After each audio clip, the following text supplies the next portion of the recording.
Hey folks, this is David or Dr. J or whatever the hell you call me. So this is a video that I'm making for my cosmology physics 315 class, but I may end up sharing this with other people. So anyway, there may be some extra detail here that you don't need, but just bear with me.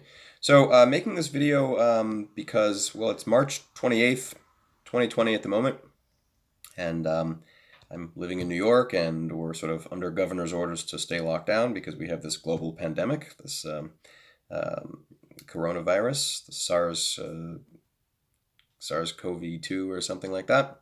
Um, and so anyway, I thought I would talk about a little bit of epidemiology, which I know virtually nothing about except for the, oh, I don't know, 20 to 25 minutes I spent on Wikipedia. Actually, I want to bring this up as a physicist because an analysis of this simplified SIR model, it's called, is useful because, for one thing, in this cosmology course, we're about to get into discussion of decoupling of the photons from the hot plasma in the early universe. And a little bit later on, we'll talk about the Big Bang nucleosynthesis. And the dynamics of those systems involve coupled ordinary differential equations, which is also what governs this SIR model, and well, a ton of models of all the many different sciences, from physics to chemistry to electrical systems, you name it, finance. So let's go ahead and talk about this model and sort of let's recreate it, and that will set us up to learn more things about cosmology. So in this model, this SIR model, and the S stands for susceptible, I stands for infected, and R stands for recovered or removed, which is a bit perhaps a bit morbid. But so here's the picture, the basic idea that there are three types of people in a sort of, it's called a containment model, and in this model there's some number of people, and the people are either categorized as S, I, or R. So I'll just sort of write this down. So S is for susceptible, I for infected, and R for, let's just call it recovered. And right, so good. So this is what we have to use, and I'm just sort of color coded it in this model. And in this very simplified model, we imagine that these three types of people will randomly interact with all the other people in this confined space. And let me just indicate one more thing. N is the total number of people. That's equal to the sum of S plus I plus R. So we want to use this as a model and sort of let's see if we can discover what the rules have to be. So let's ask ourselves, what are the dynamics? What are the dynamics of this system? And by that I mean, what are the differential equations that govern the evolution of these three, of this population? So I'm going to start with the most complicated one, because then getting the other ones will be actually quite simple. What we want to do is figure out what is the rate of change of the number I, the number of infected people. In other words, what is di dt? And in when we analyze the decoupling of the cosmic microwave background, or we analyze primordial nucleosynthesis, there's a set of differential equations like this that govern the evolution of these different species of things, and they start off like time derivative of something. It's equal to, there'll be a series of source terms and a series of sink terms, and the sink terms have a minus sign, and they just generically kind of look like this. So let's first of all talk about the source term, that which is, I think, the most complicated one. What is it that increases the number of infected people? Okay, so you might think about it like this. The number of infected people should grow at a rate that is proportional to the number of infected people itself, right? So the more infected people there are out there, they can in turn infect more people. So whatever this is, it should be proportional to the number of infected people times, and I'll write it here a bunch of words. So this is sort of the average number of people infected by a single person per unit time.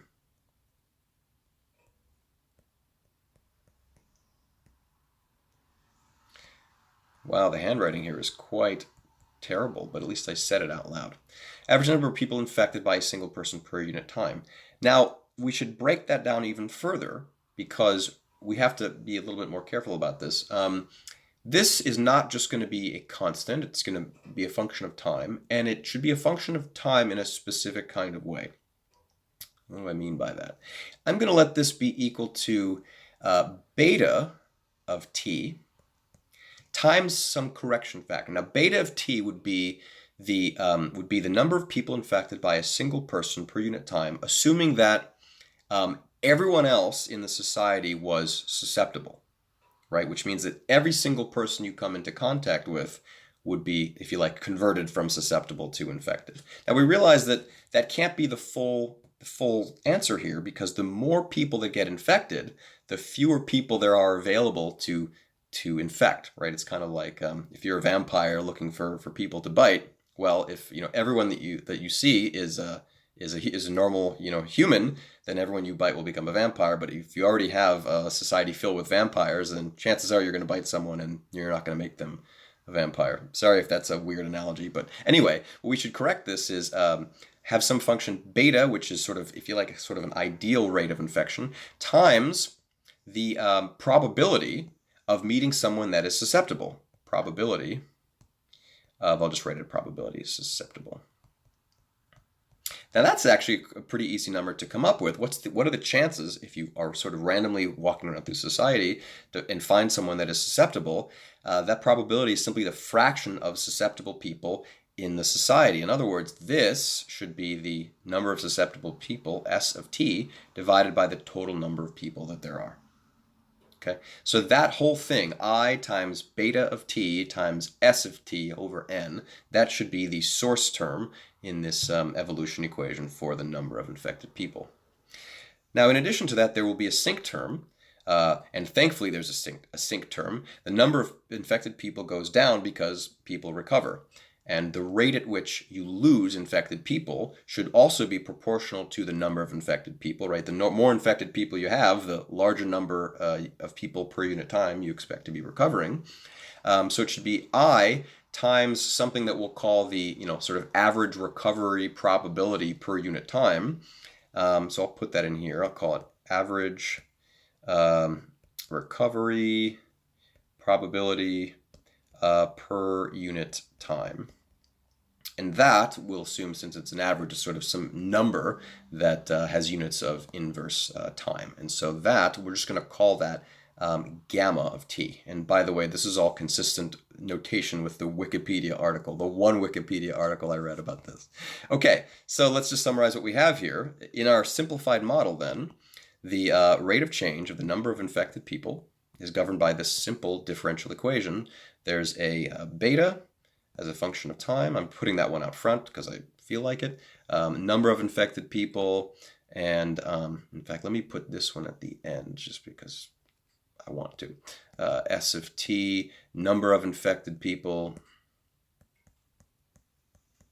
and all that is divided by n, and then subtracted a gamma of t times I of t. Okay? Okay. Good.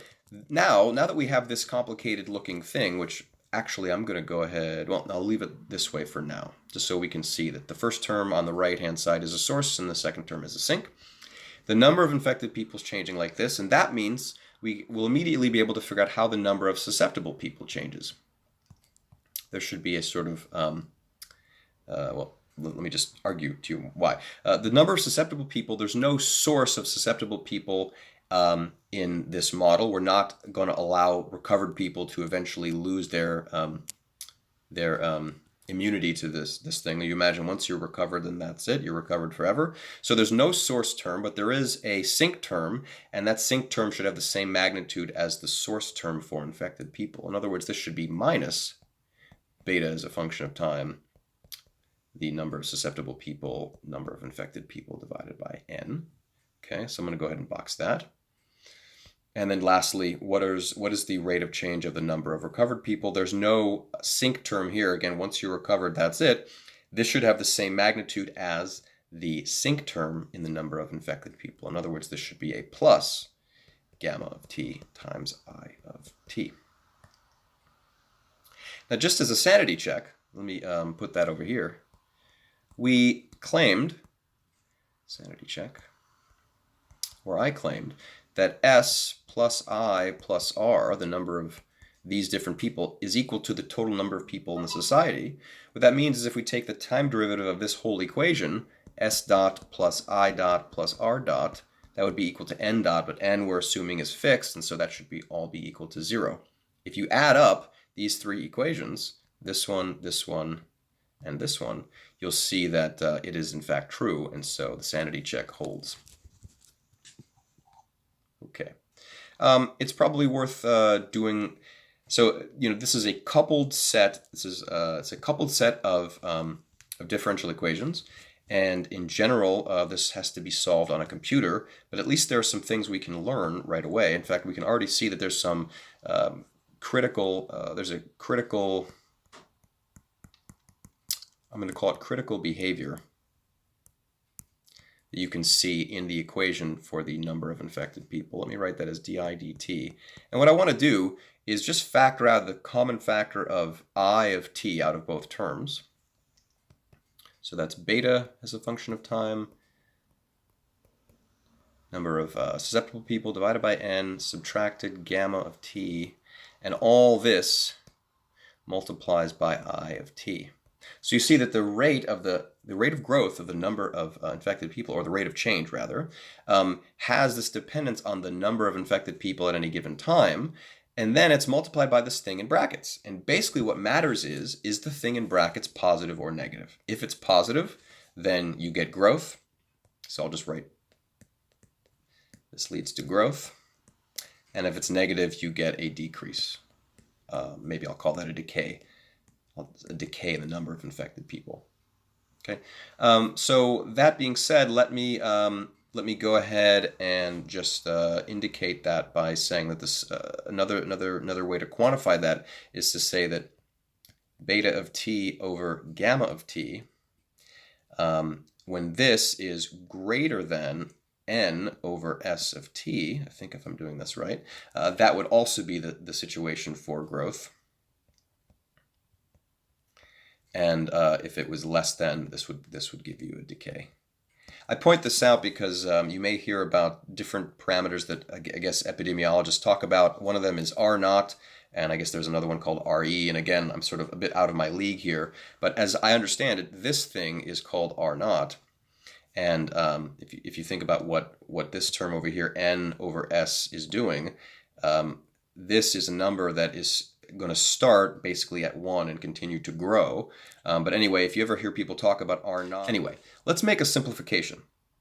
And the simplification will be that this beta of t and gamma of t, in other words, the sort of rate of virus spread or infection spread, and gamma is the rate of recovery. Let's let those be equal to constant and try to make a little bit of progress. So the simplification that I'll make from at this point going forward, simplification is that those things are just numbers. Simplification. Let's let beta be equal to just some constant and gamma also equal to some constant gamma. Okay. All right. We're going to let that be true for the remainder of this analysis. We can do one more thing before we finally talk about how to do this numerically, and that is let's do a simple analysis at the very beginning of the onset of what turns into a pandemic. So let me kind of just write it like this: analysis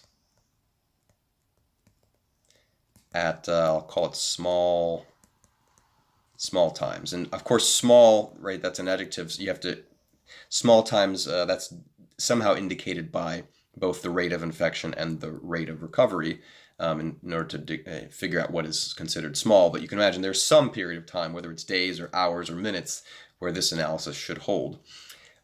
Think about it like this. If S plus I plus R is equal to N, we can solve for S, and remember all these things are functions of time except for n is a constant, S is apparently equal to n minus I minus R. But at the very beginning, I is equal to 1, R is equal to 0, and n is large and S is also very large. So basically, for small enough times, S of t is approximately a constant. It's approximately equal to n. And what that means is di dt, that differential equation that we wrote down just above, that's basically, if you like, the S and the n approximately cancel. And also keep in mind that we're letting beta and gamma be equal to constants. So what that means is, in this analysis, this is basically beta minus gamma times I. And beta and gamma are constants. I is a function of time. This will hopefully be a familiar equation to you. If it's not, you can at least verify that the solution to this equation, I as a function of time, the number of infected people, is equal to some initial number times this exponential, e to the quantity beta minus gamma times t. Okay? You have an exponential function. That is the solution, at least at very early times. So you can tell that if beta is greater than gamma, which really says if the rate of infection is greater than the rate of recovery, you will get exponential growth. And if beta is less than gamma, then you just simply get a decay, which would say something like, on average, that those first infected people will recover more quickly than they can spread their disease to others in the society. All right, that being said, I'm going to splice together this video with another one where I use Mathematica to do some numerical evolution of this simple SIR model. Okay, so I'm going to go to wolfram.com. In fact, I guess it's Wolfram 1, I guess it's called. And everyone in Hamilton College has access to it, at least now here at the end of March in 2020. So if you haven't set up an account, I think you should do that because Mathematica is quite powerful. So I'm going to use this to evolve numerically the system of coupled differential equations describing this infectious disease model, this SIR model. And in order to do that, first I want to set up some parameters that we've got. First of all, if you haven't used Mathematica, there's a couple little funny things that you need to be aware of. For example, let's see. Certain symbols you can type by, so there's letters and things, but if you want to, for example, get the letter pi, press escape and then P, and then escape again, that'll be pi, and press shift return to let an entry execute. Now pi, of course, has its own number associated with it, and if you want to know the number of something, some variable, you can go // and then capital N will give you the number of that particular variable, like pi or e or something like that, some mathematical constant, I mean. I want to use the letter n as a variable, but I can't use capital N, so instead I'll use nn, and if you see me do that in the future, then that would be why. N is going to be the number of people in our population in this SIR model. I'm going to let that be equal to 1 million, so equal to 1 million. If I press shift enter, that will let the variable nn be equal to a million. And when I do things like this, though, I don't want to keep seeing the output, so I'm going to add a semicolon. And that way I press shift enter and I don't see anything. So let's let the number of people be equal to 1 million, and we'll let the parameter beta be equal to 2, and we'll let gamma be equal to 1. And I'm going to evolve this for some amount of time from t equals 0 to some n time. And let me let the n time t end be equal to 25. I've already gone through this, and I know that that's pretty good, at least for a visualization's sake. Okay, and I can run this just to see if it's going to work, and no issue there. So in the same line then, what I want to do is do a numerical evolution of those three functions that we have, s, I, and r. And it's a numerical solution to a set of differential equations. So I'm going to use this function ndsolve, and all the functions in Mathematica begin with a capital letter, ndsolve, and then I'll do open and close brackets. Now everything that I need to tell it to do has to go inside of the brackets in order to solve. Now I'm going to sort of set this up with 3 sets of brackets. First set of brackets, second set of brackets, third set of brackets. The last set of brackets should involve the variable that is the independent variable, the one that's going to indicate the beginning and end of the solution. I'm going to evolve in time from 0 to the end time, in other words, t end. This middle one here, this is going to be the list of all the functions that I'm evolving. Well, that's an s as a function of time. It's I as a function of time. I'm going to use I rather than I, because a single I is reserved for the imaginary unit, and then R. Okay, and the last thing over here has to be the set of differential equations and also their initial conditions. So I'm going to just put them in and not fill in all the gaps yet. S prime, or the first derivative of S with respect to time, is going to be equal to something. Notice I have to use two equal signs. It's just how Mathematica rolls. II derivative, will be equal to something, and R prime is equal to something. Lastly, after I've got those three differential equations, I've got my three initial conditions. So S at 0 is equal to something, I at 0 is equal to something, and R at 0 is equal to something. Okay, looking at what we have presumably just derived, the time evolution of S, the number of susceptible people, source and sink, there's no source term, at least not in this model, but there is a sink term, and that sink term involves beta, it involves the number of infected people, it involves the number of susceptible people, and we divide that by the total number of people in the population, which I have to use n. I'm going to go ahead and copy and paste this because it's this same term with a plus sign that shows up in the number of infected people. There is a source and a sink term here, and so that term is this, and then so that's the source term. The sink term comes from the number of infected people that become recovered. That involves that parameter gamma times the number of infected people. So that's this term here. And then finally, the rate at which the number of recovered people changes, that is, if you like, it's the positive version of that sink term. That should be that for those three differential equations. Initially, let's imagine the number of infected people is just equal to 1, patient 0, if you like. The number of recovered people will be 0 because, well, there hasn't been enough time for even that first infected person to have recovered.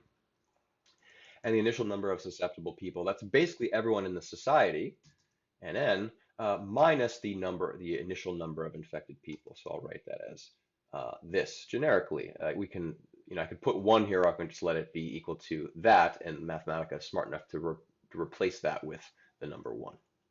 Okay, if I didn't screw this up too badly, when I press Shift Enter now, it should run, and no error messages.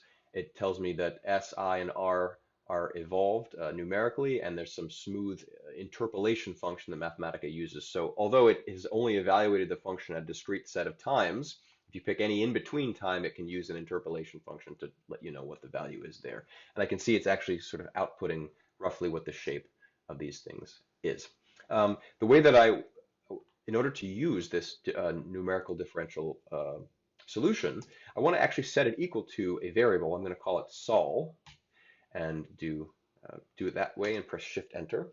And now I can use that sol to do something. Just for example, I can suppose I wanted to know what is the function s of t doing. If I just do it like this, Shift Enter, well, Mathematica doesn't know what to do. It just outputs what you put in. But if I evaluate that /dot according to the rules as determined by sol, then it'll output for me what s of t is according to that numerical solution. This becomes useful if I want to do a plot. For example, I can plot the number of susceptible people evaluated using that numerical solution and plot from 0 to the end. And when I do that, what I get is something like 1 million people or so. So a bunch of people are susceptible for a very long time, and then at some point that radically drops off. And if you look at these axes, it looks like it's approaching 6 for something like 200,000. This will become more obvious what's going on if I now plot not only s of t, but also the number of infected people and the number of recovered people /dot. And when I do this, now what you see, in fact, what you see in orange here, that is the number of infected people. This is the curve, right? This is the curve that we're all trying to flatten right now on March 28th, 2020. The number of infected people the number of susceptible people starts off very large, and as more and more people get infected, the number of susceptible people goes down. the number of infected people grows, and likewise the number of recovered people starts to grow only after some number of days. Um, right, because you have to first have people that go from susceptible to infected, finally to recovered. And for those of you who haven't used Mathematica before, you may want to also just take note that you can add things. You can add a plot label. So I'm just going to make uh, simple. So I'm going to label this plot SIR model simple, which puts it up there. And then what I can do also is plot each individual um, function that's being plotted, plot labels, plural.